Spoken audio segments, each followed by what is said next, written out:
I'm gonna try to make this quick. I'm really mad about my hair. But this is gonna be like my closure video, and this is gonna be like, you know, the end all to be all. And it might not make sense to some people because I have projected and put it out there that I still want to be with this man, but that's what people need to understand. Like, when you have been mentally and emotionally abused by a narcissist, they have a way of convincing you that you are the one wrong, that you do not deserve them, and that they are the ones that are being the bigger persons walking away from you. And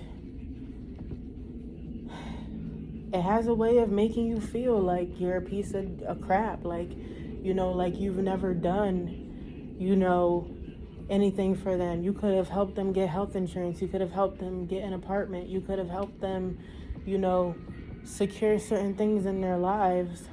And they'll say, well, you didn't have to do that, or I didn't need you to do that. And it's just like, then it just makes you step back and think like, well, then it's just like, what kind of woman are you supposed to be? Like, who are you supposed to be to them? Because it's just like, you're not supposed to be their mom, but you're supposed to be someone of a nurturer. You're not supposed to be, yeah, like I said, you're not supposed to be their mom, but you're supposed to be somewhat of a nurturer, somebody, somewhat of a caretaker, somewhat of those things, but just, not their mother. And it's like, you want to help them take care of certain aspects of their life, especially if you feel that they're a hardworking person. Like, and I hate talking like this because at the end of the day, he's my daughter's father, and I don't want to make him feel some type of way. But you can't also make someone see what they don't want to see. Like, he's just so stuck in his ways, and he's just so bent on the fact of his points and aspects of loyalty. But you can't be just loyal in one area and expect loyalty all around from somebody. Like, nobody wants to be around somebody who is always so aggressively negative all the time. And then he's put it on me because literally a narcissist could turn you into them. Like, because you're so, you could say you're so educated, but because you're so different, or because you're on the outside looking in, like, you could be two persons in one almost. Like, you could have your logical side, and you could have the side that's like, so in love with them, and, wanting to cater to their feelings and wanting to not want them to feel the way they're feeling about you. So you're caring, but then there's a logical side of you that's just like, no, this isn't right. I'm not supposed to be talked to like this under any circumstances. This shouldn't be okay, and he shouldn't be okay talking to me like this. But then the part of you that cares, the part of you that doesn't want to start an argument, the part of you that just wants everything to be over, just, sits quiet and waits for them to stop, or then tries to use reverse psychology, like, because that's what I did. I tried to use reverse psychology. I tried to basically make him feel how he made me feel. I would try to say underhanded things to him when he would call me a bum. And literally, like, I was being called a bum since I got with him. When I came into the relationship with a car, and I remember saying that all the time. Like, I'm just like, how am I a bum when I came into the relationship with a car, and I was trying to teach you how to drive on it, and I was allowing you to drive, and, stuff like that. So it's just like, how am I a bum? I came, into the relationship with something. I came into the relationship with a job. I didn't have my own place. Me and my mom weren't really getting along at the time. I let go of my studio apartment to move back in with her because I was doing live-ins. I stopped doing live-ins as much, and I just was doing hourly work. And, me and my mom ended up getting into it again. She kicked me out. I didn't have an apartment. I was, trying to save up for, certain parts for my car to get fixed so that I could go out and start working again. It was a lot, all at once. And then, I ended up meeting him after a couple of years of him trying to, chase me and stuff like that. And, we clicked, and I ended up moving in with him. But I'm telling you, it was just like, even I remember one time I wanted to see him because, I'm going through a lot of stuff and we're getting closer and we're talking. And this is before I moved in with him, obviously. But he told me he was going to be busy in the fake studio with his friends. And I didn't really take that seriously because I'm just like, what niggas are not going to want to see? Like, and not to be all vulgar about it, but it's just like, what dude is not going to want to chill with, a female over being in the studio with his friends? Like, you could do your little singing stuff, but I can hang out in your room. Like, I don't get the big deal. So I just was thinking, I'll just pop up and go see him, because it's not like people don't pop up on people that they like. And it's crazy because now he's talking to somebody and he basically said it to me like, oh, she's the type that might pop up. But that wouldn't make her a stalker. But even still to this day, he says, oh, you stalked me. You were stalking me. I told you I didn't want to. I told you I wasn't going to be in the studio, and you still came by my apartment. I'm like, that means I'm stalking you. But it's just like, why think of me and think of my actions so negatively and call it stalking when we're talking to each other? And honestly, the way that I think about it now, that shit just hurts, because it's just like I wasted my time with somebody who never really wanted anything with me. And I tried to ignore it and I tried to move on. But all it did was negatively impact me 10 times more as a person, because I wasn't necessarily ready. I wasn't healed. And I was looking for all the wrong things in the wrong people, and then also causing more damage to myself.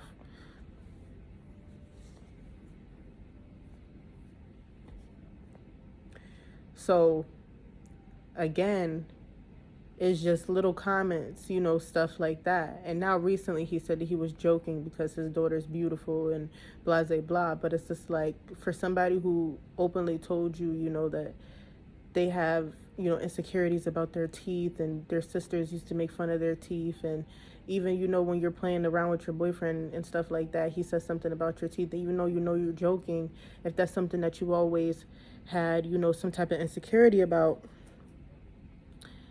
you're going to be bothered by the comment. And even though I didn't let him know too much or whatever that I was bothered, excuse me, it's the work beeper. Apartment 229. Is that mine? No, it's not. Oh, yeah, it is. I was about to say never knew, but it is. All right. Anyways, because I didn't want to make this video too long, but it was just like I said, he, said one time that he hoped that our daughter didn't come out with my gap, and I just didn't understand why even say that. And it's like, even as a joke, it's like, why say those things?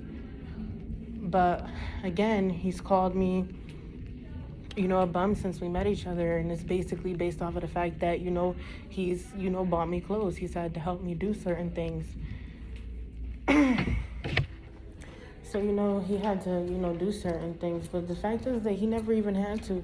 I never even asked him. I was okay with living, like, within my means. Like, if I had to wear Walmart shoes, I would wear Walmart shoes. If I was wearing my old pair of sneakers, I wear my old pair of sneakers, because I just knew I wasn't in a position to upkeep nicer things. I didn't even have a place to stay. And even with me living with him, I just felt like it still wasn't right for me to start spending money on certain things. But with him, he'll buy himself, he's not, big and crazy about Jordans, but he'll buy him some, name brand type sneakers, and he'll buy name brand jackets and all these, fake, brand like Hollister, and American Eagle, stuff like that. He's kind of like, his thing is brands. And honestly, I think it's because of the fact that, like I said again, his upbringing. I feel like because his dad didn't buy him certain brands, but his mom did, just brands, something about brands, because he remembers not having, branded things as a kid. So I understand that, he might want something different for our child or whatever. But I don't know, it was just like, he was always, trying to call me a bum or call me out for something, and it's just like I'm okay with saving up or stacking until I'm able to afford certain things or to buy it twice. I was trying to be smart about some things. Like, I let depression eat at me about a couple of things. I let it make me lazy. Besides, having to get up and go to work and do things. Otherwise, I was in my bed. I was smoking and just contemplating life and just not being happy where I was. And not to say that that's like a reason to mistreat someone, but I could understand, it making him upset. But there's a way to, try to, if you really cared about somebody, I just don't get it. Like, I feel like if you really cared about somebody, you would try to help them, guide them out of it. But all he ever did was basically, send me, little amounts of money here and there to cover certain things and then use it against me later on. And some way somehow convinced me that I'm the wrong one and it's me who does not deserve him. Before being with him, I never cheated on anybody. Never. Like, I could say that I've been in, flip-floppy relationships and may have talked to somebody in between.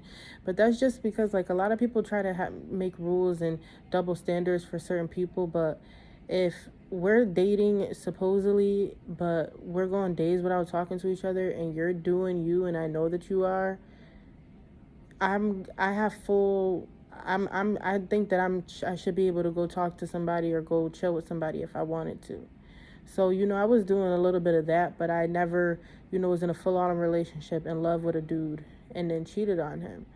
But I have been in a relationship where I cared about somebody, but once I see that they're moving a certain way, then I'll start moving a certain way too.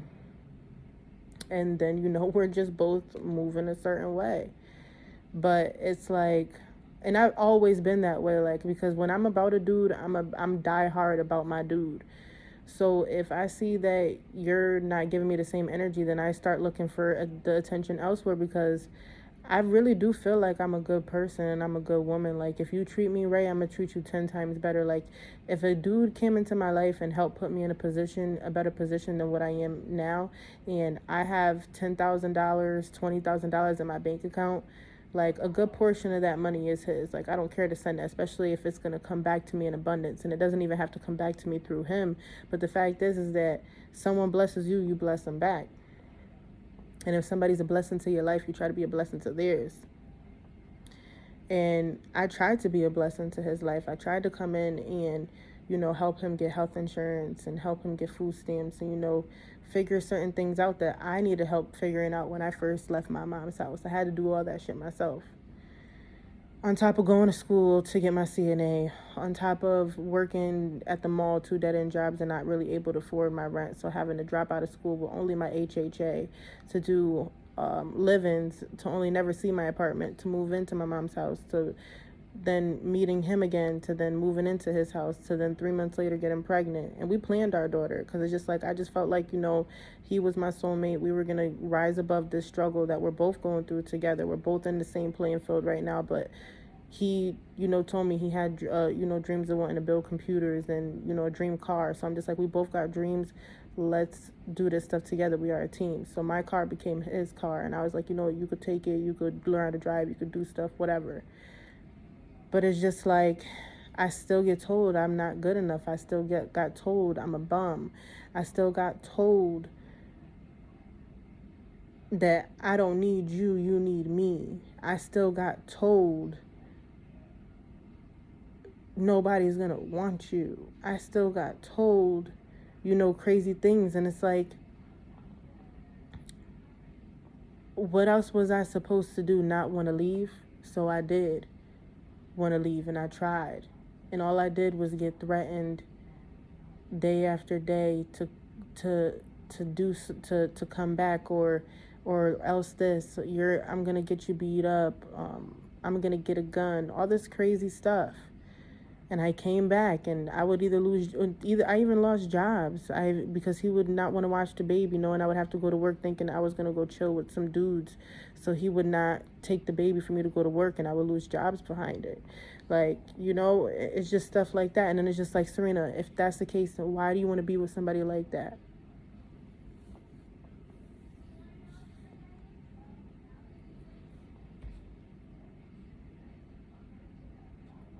It's hard when you really love somebody, because I did love him and I never wanted to cheat on him.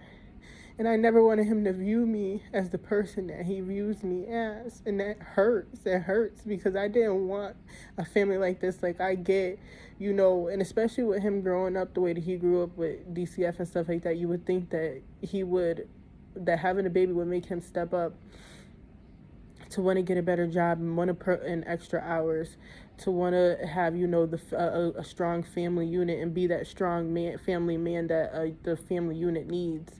To where he provides financially, pays bills, and is trying to help us, everybody, level up to the point where we're both trying to get better jobs, go back to school together, make both our income stronger, either come together and form a business plan or something. But it's like, no, it's none of those things. He's okay with living the way he's living, and then still trying to buy designer things for our daughters, like Uggs and Nikes and Pumas. And it's okay to have, certain those little sneakers here and there, because they don't cost that much when their feet are little. But it's just like, we're buying her those things to take her where. She's going where, she's doing what? Nothing. Like, yeah, eventually she'll go to school, but it's just like, right now, what are we really doing with our kid to where she needs those expensive type things, and we're still not financially stable to the point where we could buy those things every week? And that's how I think. And then I'm the wrong one every time, all the time, for trying to be logical and see the bigger picture. You want your daughter to look bummy, you want her to look crazy, you're cheap, you're a bum, all this stuff. And it's just like, why talk to me like that? Because I'm trying to be logical and trying to make sure that our family does well in the right areas.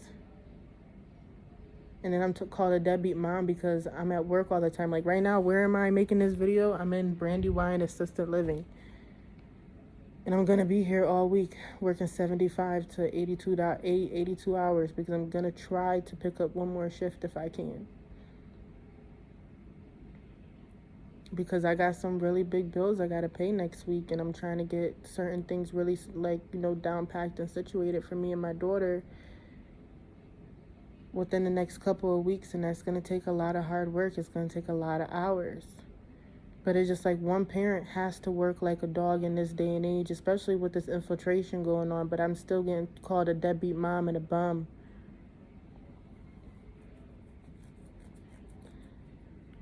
Going through this situation right now where I'm looking for an apartment, I get called homeless as an insult.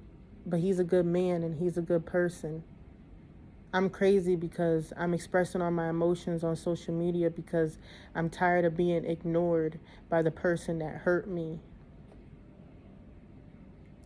I'm tired of not having the closure and the apology that I need. I'm tired of not feeling the love that I gave. I'm tired of not having a genuine apology. And I deserve to be loved by him. Not only because I love him, but because I know deep down he could be a better person and we could be happy. But to be honest, I know after I make this video, we probably never will. But I can't keep keeping my feelings inside. I can't, because it's destroying a lot of me. But as much as I love him, I gotta learn to love myself. I've been nice too long, arguing about childcare, arguing about arguing about money that I need for the baby. It's always a discussion when I could have been put him on child support and did things like other baby moms do. But I've never been that person because I don't want to hurt his pockets. I don't want to hurt him. I never wanted to, but every chance he gets is a dig to hurt me. You know what I'm going through right now. You'll say anything to hurt me, threaten child support against me. But it's okay, because once I get past all this hurt on my own without the closure, nobody would be able to touch me or hurt me this way again. And that's all I'm going to leave it as.